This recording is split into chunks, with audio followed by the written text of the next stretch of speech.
4 level के हिसाब से इनका इनकम वेरी करता है और फिर टर्नओवर वगैरह वो सब धीरे धीरे आपको क्लियर हो जाएगा। लेकिन मेरा जो टारगेट है आज का, कि आज जब आप यहाँ से निकलें तो अपने भीतर एक इरादा लेके निकलें कि मुझे इस साल में, चाहे 2 महीनों में, 3 महीने में, 4 महीने में, 5 महीने में, 6 महीने में मिनिमम रॉयल्टी अचीवर बनना है। राइट है? yes. कितने लोग टारगेट लेंगे?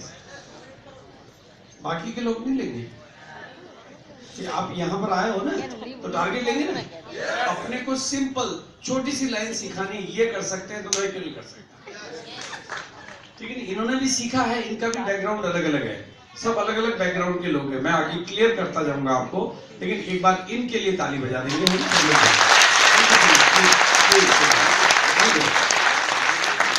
Thank you, thank you, nice. अच्छा, अब इसमें 2 अपॉर्चुनिटी साथ में और है। मैं आपको 2 अपॉर्चुनिटी और है। जो लोग मार्च तक के महीने में रॉयल्टी अचीवर बन जाएंगे, यानी जनवरी, फरवरी और मार्च, जनवरी भी निकल चुका है, फरवरी भी निकल चुका है और मार्च का महीना चल रहा है।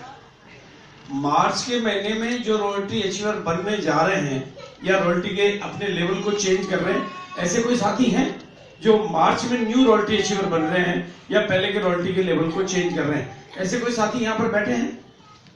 एनीबडी? हाँ, वेरी गुड, एक बार जोरदार तालियां उनके लिए। और कोई है? अभी आपके पास में आज का दिन है 22 है और 31 का है मार्च, तो 30 इतने दिनों में न्यू रॉयल्टी अचीवर क्रिएट किए जा सकते हैं। कौन लोग हैं जो ये इरादा रखते हैं कि वो मार्च में नए रॉयल्टी को टच करेंगे, न्यू रॉयल्टी अचीवर? हाँ प्लीज एक बार खड़े होंगे। हाँ, जो भी इरादा रखते हैं एक बार प्लीज, एक बार इनके लिए तालियां बजाएंगे। Very good, thank you, very good, thank you so much.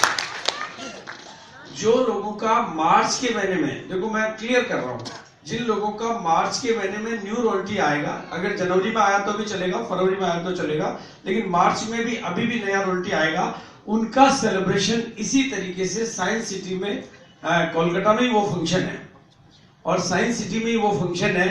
और जिस तरह से अभी एनिवर्सरी में टेक्निकल का सेलिब्रेशन हुआ, उसमें रॉयल्टी का नहीं हुआ क्योंकि वो बड़ा प्रोग्राम था, तो रॉयल्टीज को, जिस प्रोग्राम में रॉयल्टी का सेलिब्रेशन होगा उसमें टेक्निकल का सेलिब्रेशन नहीं होगा।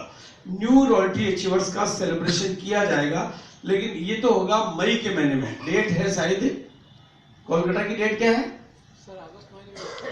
नहीं, मई के महीने में, मई के महीने में। और उसके बाद में जो लोग अप्रैल, मई, जून 3 महीने में नए रॉयल्टी अचीवर बनेंगे, उनका सेलिब्रेशन अगस्त के महीने में होगा। अगस्त में, अप्रैल, मई, जून में होंगे, नए बनेंगे, उनका होगा। तो ये दोनों अपॉर्चुनिटी आपके सामने है कि आप, और एक बात का मैं आपको गारंटी करता हूं कि जब आप एज ए रॉयल्टी अचीवर अपना बिजनेस क्रिएट करके अपनी रॉयल्टी क्रिएट कर लेते हैं और जब आप सेलिब्रेशन के लिए साइंस सिटी स्टेडियम के ऑडिटोरियम के स्टेज पर चले जाते हैं और पूरे हिंदुस्तान की निगाहें जब आपके ऊपर गिरती है और पूरा हिंदुस्तान आपके जैसा बनने का सपना लेके जाता है, क्योंकि मैं जानता हूं कि सलमान को देख के, शाहरुख को देख के सारे लोग उसके जैसा बनने का सपना नहीं देखते हैं, लेकिन जब आप साइंस सिटी के स्टेज पर खड़े होकर रॉयल्टी अचीवर के रूप में अपना सम्मान ले रहे होते हैं, तो हिंदुस्तान के हजारों लोग आपके सामने बैठकर आपके जैसा बनने का सपना देखते हैं, तो आपके जैसा बनने का, क्योंकि उनका ये गोल होता है, आप उनके रोल मॉडल होते हैं, तो वो चीज आपको बदल देती है और आपके अंदर एक नई लीडरशिप जागती है, आपके अंदर एक नई लीडरशिप क्रिएट होती है। वो आपका जो बदलाव है, आपका जो रूपांतरण है, आपका जो ट्रांसफॉर्मेशन है, आपके व्यक्तित्व में 1000 गुना जो ट्रांसफॉर्मेशन आता है, जो आपकी व्यक्तित्व को आम आदमियों की भीड़ से निकालकर दुनिया के लिए नायाब बना देता है, दुनिया के लिए अनमोल बना देता है, वो दिन होता है आपका सेलिब्रेशन का दिन।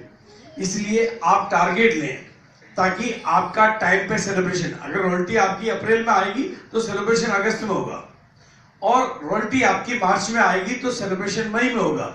अब मार्च में आने का मतलब और अगस्त में आने का मतलब कितना बड़ा अंतर है।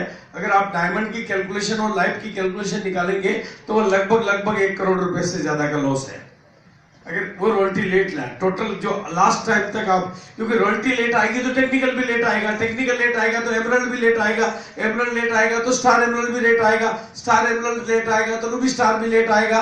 यानी हर महीने आपका कहते हैं कि प्लेसमेंट जो है आपकी नौकरी का प्लेसमेंट 2000 से होता है तो आप जिंदगी भर कितना कमाते हैं, और 20,000 से होता है तो जिंदगी भर कितना कमाते हैं, क्योंकि प्रमोशन उसी पे चालू होते हैं। तो इतना बड़ा डिफरेंस है। इसलिए जो लोग मार्च में अपनी रॉयल्टी क्रिएट कर सकते हैं वो अपनी रॉयल्टी मार्च में तैयार करें, बाकी फिर अप्रैल में जरूर तो आपके पास चांस है। बाकी मेरा सब्जेक्ट आज आपकी रॉयल्टी है, क्योंकि इस रॉयल्टी के बाद ही आपको इस स्टेज पे बुला के इस तरह से इस पब्लिक के बीच में आपको सम्मानित किया जाता है, जब हजारों लोग मुझे पूरा, मैं आपको बताऊंगा कि ये पूरा बिजनेस कैसे खड़ा हुआ, ये पूरा बिजनेस कहां से क्रिएट हुआ, पूरी कंपनी कैसे चली, पूरा सिस्टम कैसे चला, वो मैं आपके सामने क्लियर करता हूं कि हमारी जो कंपनी है, ये जो कंपनी है टीसी छाबड़ा जी जो इसके चेयरमैन है, जो इसके सीईओ हैं, उनका कपड़े का बिजनेस है। उनका कपड़े का बिजनेस था और वो शूटिंग बनाने का, ये जो इससे शूटिंग बोलते हैं हम लोग, जिसको नीचे पहना जाता है, जिसको आप ट्राउजर लेंथ या पतलून बोलते हैं, उस शूटिंग बनाने का भिलवाड़ा में कारोबार था और बहुत मजे से अच्छी सी ब्रांडिंग थी, अच्छा लंबा चौड़ा कारोबार था। लेकिन वो कारोबार में वो कपड़ा एजेंट और होलसेलर के माध्यम से रिटेलरों को बेचते थे, यानी वो रिटेलर को नहीं बेचते थे, वो होलसेलर को बेचते थे, और वो होलसेलर रिटेलर्स को बेचते थे, और रिटेलर्स के माध्यम से आप जैसे कंज्यूमर खरीदते थे, और वो कंज्यूमर को उसका पैसा डबल से ज्यादा देना पड़ता था। जो प्रोडक्ट भिलवाड़ा से 60 रुपीज मीटर में बनता था, वो आप तक आते आते 120-150 पर मीटर बनता है, और जो भिलवाड़ा से 100 रुपीज पर मीटर का निकलता था, वो आप तक आते आते 200, 250, 300 रुपए पर मीटर में मिलता था।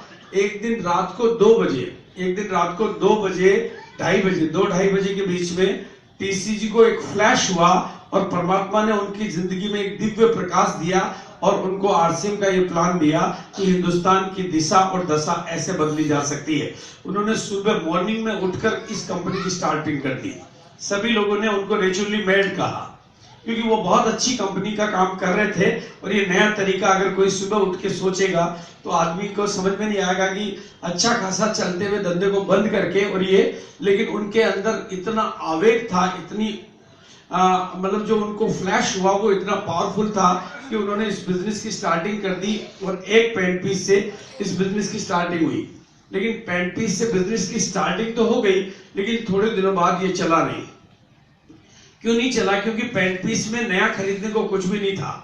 तो जो ज्वाइनिंग हुई थी वो ज्वाइनिंग तो नई ढूंढ के लाते थे, लेकिन वो उनके पास रिपीट परचेज के लिए, दोबारा खरीदने के लिए कोई सामान नहीं था, और दोबारा खरीदने के लिए कोई सामान नहीं था तो इनकम जनरेट करने का एक ही तरीका था कि नए लोगों को ज्वाइन कराओ। और पेंट पीस में थोड़े ही दिनों में बोरियत हो गई, क्योंकि रिपीट, तो वो कंपनी को ऐसा लगा कि बंद होने का ये एक तरह से तैयारी होने लगा, परिवार में बात होने लगी कि ये कंपनी बंद कर देनी चाहिए, क्योंकि अपने पास कपड़े का बिजनेस ऑलरेडी है, अपने को इस पे डिपेंड नहीं है कि अपने को इसी को करना है।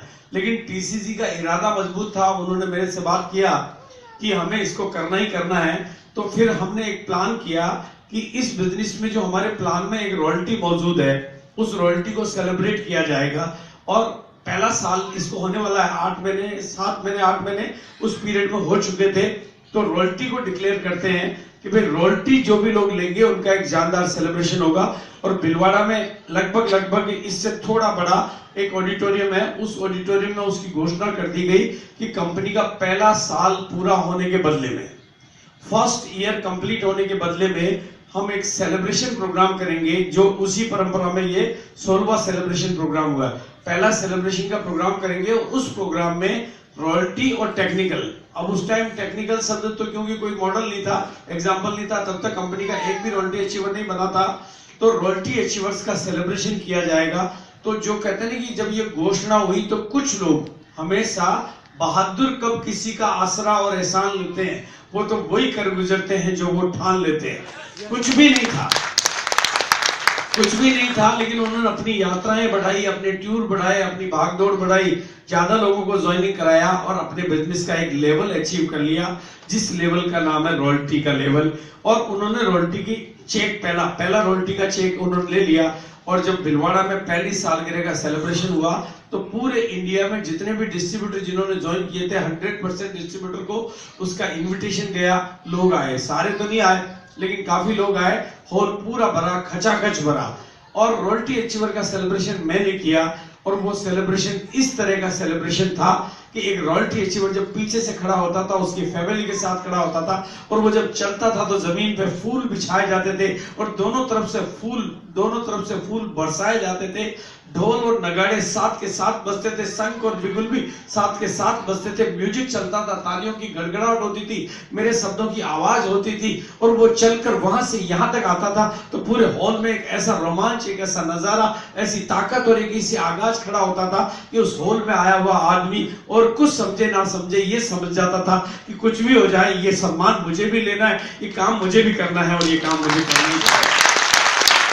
उस सम्मान की ताकत ने, उस नाम की ताकत ने इस रॉयल्टी को खड़ा किया, और वहां आए हुए लोगों ने और कुछ नहीं सोचा, उस माहौल में उन्होंने एक प्रतिज्ञा की, एक दृढ़ इरादा बनाया कि ये रॉयल्टी अचीवर तो मुझे भी बनना है, ये अगर कर सकता है तो मैं क्यों नहीं कर सकता, ये ऊपर जा सकता है तो मैं क्यों नहीं जा सकता। बड़े बड़े लोग, बड़े बड़े पदों के लोग, बड़ी बड़ी इनकम के लोगों ने वो जिंदगी में पहली बार वो नजारा देखा तो उनकी समझ में आ गया कि ये बिजनेस मुझे रॉयल्टी अचीवर बनने के लिए करना ही करना है। और रॉयल्टी अचीवर का सपना लेके जो ताकत पैदा हुई, कंपनी ने कुछ नए प्रोडक्ट लॉन्च करने की तैयारी करी, शर्टिंग इंट्रोड्यूस हुई, साबुन इंट्रोड्यूस हुई, चाय की पत्ती इंट्रोड्यूस हुई, डिटर्जेंट पाउडर इंट्रोड्यूस हुआ, थोड़े से तो नए सामान आए, थोड़ी शर्टिंग आई, और ये माहौल बना। उससे रॉयल्टी अचीवर बनने के टारगेट लिए, तो उस टारगेट ले देने की वजह से दूसरी एनिवर्सरी तक इस कंपनी के 100 से ज्यादा रॉयल्टी अचीवर बन चुके थे। उन्हीं प्रोडक्टों में से 100 से ज्यादा रॉयल्टी अचीवर बन चुके थे। और उसका जो प्रोग्राम हुआ वो जयपुर के बिरला ऑडिटोरियम में हुआ। जयपुर का वो बिरला ऑडिटोरियम का वो सीन मुझे आज भी याद है, जहां पर 2000 लोगों की कैपेसिटी में 5000 लोग आए थे, जो साइंस सिटी में नहीं, उसके तो यहाँ तो परमिशन नहीं थी, लेकिन वहां जो इतने लोग थे, बाहर की खिड़कियों पर, पास के हॉल में, बाहर सड़कों पे, सब जगह लोग ही लोग। और रॉयल्टी का वो सेलिब्रेशन, जब रॉयल्टी के लिए ट्रॉफी दी जाती थी, नाम बुलाया जाता था, म्यूजिक और आगाज चलता था, वो गरिमा थी, वो जोश था, वो जुनून था। तो मेरे शब्दों में से शब्द निकलते गए, परमात्मा ने मुझे ताकत दी, परमात्मा ने मुझे शब्द दिए, और मेरे दिमाग से निकला कि इस दुनिया में पानी ऊपर से नीचे जाता है तो उसको किसी भी चीज की जरूरत नहीं होती, लेकिन नीचे से ऊपर उठाना हो तो कोई यंत्र चाहिए, जिंदगियों को भी ऊपर उठाना हो तो कोई तंत्र और मंत्र चाहिए, और जिंदगियां ऊपर उठने के लिए काम करना है। और मेरी जुबान से निकला कि कुछ भी हो जाए, अब तो 1 करोड़ लोगों को ये कपड़ा मुझे पहनाना है। और 1 करोड़ लोगों का ये संकल्प कहां से निकला? 1 करोड़ लोगों का ये संकल्प वहां से निकला, और भारत के लोगों ने उसको पकड़ा, और हम 1.5 करोड़ लोगों तक ये कपड़े को ले जा पाए। तो ये वहां से रॉयल्टी का आगाज निकला। वहां इतनी ताकत उस प्रोग्राम से बनी कि कंपनी में ताकत आई, लोगों में ताकत आई, लोगों के इरादे बदले, और ये बिजनेस चल निकला। अब ये बिजनेस पूरे हिंदुस्तान का बिजनेस हो गया था। ये बिजनेस एक रेपुटेशन और एक ताकत ले चुका था। कंपनी ने फिर नए प्रोडक्ट लाने शुरू किए, और प्रोडक्ट आने लगे तो डिपो भी खुलने लगे, पिकअप सेंटर भी